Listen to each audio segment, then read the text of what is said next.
మా త్యాగయ్య గారు ఒక మాట అన్నారు, భక్తి బిచ్చమియ్యవే రామయ్య, సాత్వికమగు నిజ భక్తి బిచ్చమియ్యవే రామయ్య అన్నాడు. ఇక్కడ ముందు అది వస్తే చాలండి. ఇక్కడ సాత్విక భక్తి ఏం చేస్తుందంటే నిర్గుణ భక్తిలోకి తీసుకువెళ్తుంది అన్నాడు. ఇక్కడ ఇదేంటి మళ్ళీ మరొక 4 తయారైందని. 2 భక్తులండి 4లో, సగుణ భక్తి నిర్గుణ భక్తి. ఇప్పుడు చెప్పిన 3 సగుణ భక్తి. నిర్గుణ భక్తులకి ఎంట్రీ సగుణ భక్తులకి తప్ప రాజస తామసులకి లేదు. కనుక సాత్వికం మంచివాడు. వీడు ఎలాంటి వాడు అంటే అక్కడికి చేర్చేవాడికి హెల్ప్ చేస్తాడు, తర్వాత వీడు పక్కకు వచ్చేస్తాడు. ఇది తెలుసుకోవాలి. మహానుభావుడు ఒక మాట చెప్పాడు రామకృష్ణ పరమహంస. ఒక అడవిలో వెళ్తూ ఉంటే ఒక దొంగ పట్టుకుని అటకాయించి, 3 దొంగలు పట్టుకున్నట్ట, అటకాయించి కొట్టి డబ్బులు లాగేసుకున్నారు. లాక్కున్నారు కానీ మా ఊరికి నన్ను తీసుకెళ్ళండి అయ్యా అన్నట్టు. ఒక దొంగకి జాలి కలిగి కట్టు విప్పి జాగ్రత్తగా ఊర్లోకి తీసుకువెళ్ళాడు. వెళ్ళిపో అన్నట్టు. నువ్వు నా ద్వారా ఊర్లో అందరికీ పరిచయం చేస్తున్నాడు. వద్దు బాబు, నువ్వు చేస్తే ఏమవుతుందో నాకు తెలుసు, నేను రాను పంపించేసేట. ఇందులో ఆ కొట్టినవాడు దొంగ తామసం, కట్టిన దొంగ రాజసం, విప్పి ఊరు దాకా తీసుకెళ్ళిన దొంగ సాత్వికం అని చెప్పారు. ఇక్కడ ఇప్పుడు పనికొస్తాడట, కానీ వాడు కూడా అక్కడికి రాడు, అది తెలుసుకోండి. ఇక్కడ కానీ సాత్విక భక్తి కూడా కొంత, కానీ 3 కామన్ మీరు గమనించారా? ఇప్పుడు ప్రశ్న వేస్తున్నా, ఎవరు చెప్తారు? భిన్న భావముతో అక్కడ ఉందండి భక్తి. అది ఎక్కడెక్కడ నేను జాగ్రత్తగా ఒళ్ళు దగ్గర పెట్టుకుని చెప్పాను, ఎందుకంటే చక్కగా చెప్పాడు స్వామి గనక. ఇక్కడ కూడా సాత్వికం దగ్గర పృథగ్భావస్స సాత్విక అన్నాడు, ఇక్కడ పృథగ్భావస్స రాజస అన్నాడు, భిన్న దృగ్భావం అన్నాడు.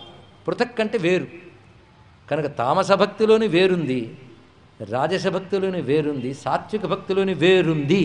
ఆయన వేరు నేను వేరు అని ఉంటూ ఉంటుంది.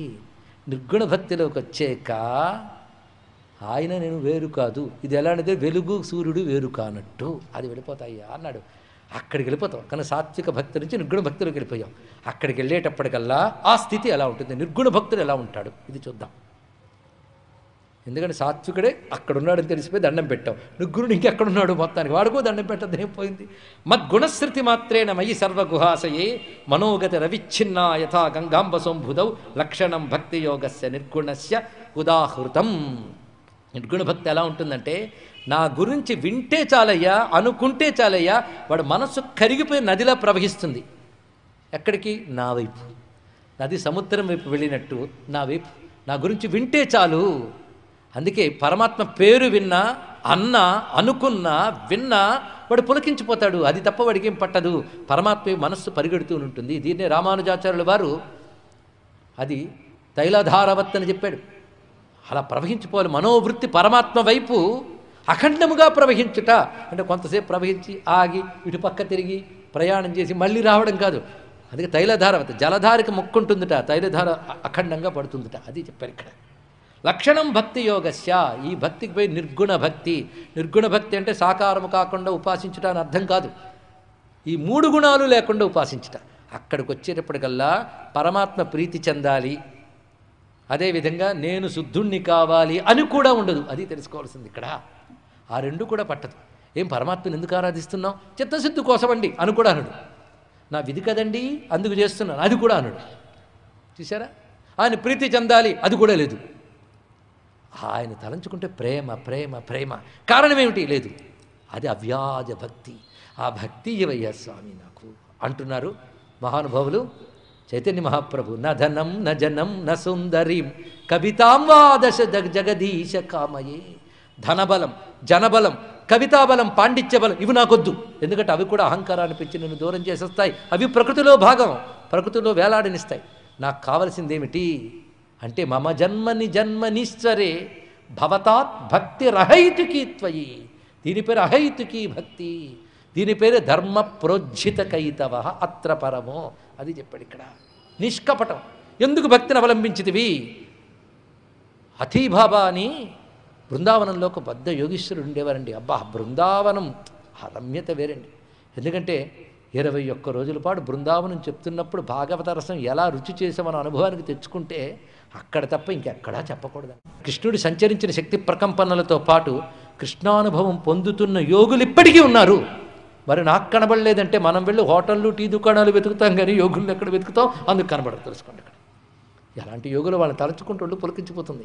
హతీబాబా అని ఒక బాబా, ఆయన దగ్గరికి వెళ్ళి ఒక ఆయన అడిగేట, ఈ మధ్య మీరు టూరిస్టుల్లో వీళ్ళు ప్రవచనాలు వింటుంటారు, వాళ్ళు ఏమైనా క్వశ్చన్స్ వేస్తూ ఉంటారు. రామరామ అంటే ఏం లాభం అండి అన్నట్ట. చుట్టూ చూశాడు, అందరూ మంచి ప్రశ్న వేసిన మెచ్చుకుంటారేమోనని. అని చేవాట్లు పడి ఎవరు మూర్ఖుడా అన్నాడు. ఏమి లాభం అని ప్రతి పని చేస్తే దాని వ్యాపారం అంటారు నాయన అన్నాడు. గొప్ప మాట. రామరామ అంటే ఏం లాభం? ఏం లాభం? రోజు సంధ్యావందనం చేస్తే ఏం లాభం? చిత్తశుద్ధి లభిస్తుంది. అంతకంటే లాభం మరొకడుందా చెప్పండి. ఇక్కడెక్కడ చిత్తశుద్ధి గొప్ప లాభం, భగవద్ అనుభూతి గొప్ప లాభం. ఏం లాభం అని ఆలోచిస్తావు నువ్వు? అందుకే రాజస తామసులకి భౌతికంగా లాభం కనబడుతుంది, సాత్వికుడికి భౌతికంగా కనబడని లాభం కనబడుతుంది. భౌతికంగా కనబడని లాభం ఏమిటది? చిత్తశుద్ధి, ఈశ్వర ప్రీతి కనబడుతున్నాయా?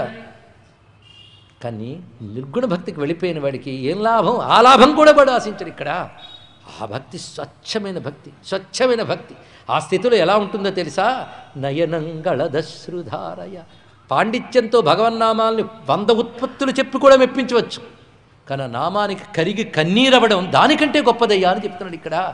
నయనంగళదశ్రుధారయ వదనం గద్గద రుద్ధయా గిరా పులకైర్నిచితం వపు కదా తవ నామగ్రహణే భవిష్యతి.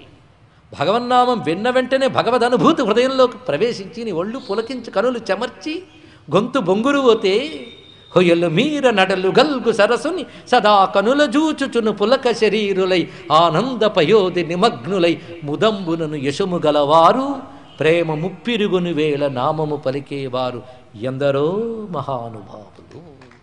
అందుకే తామసి హింసాకామనతో, రాజసి విషయకామనతో, సాత్వికుడి చిత్తశుద్ధి కామనతో, భగవత్ప్రీతి కామనతో ఏ భగవంతుని ఏ నామంతో ఆరాధిస్తున్నాడో నిర్గుణ భక్తుడు అదే భగవంతుని అదే నామంతో ఈ నెపములేవీ లేకుండా ఆరాధిస్తాడు.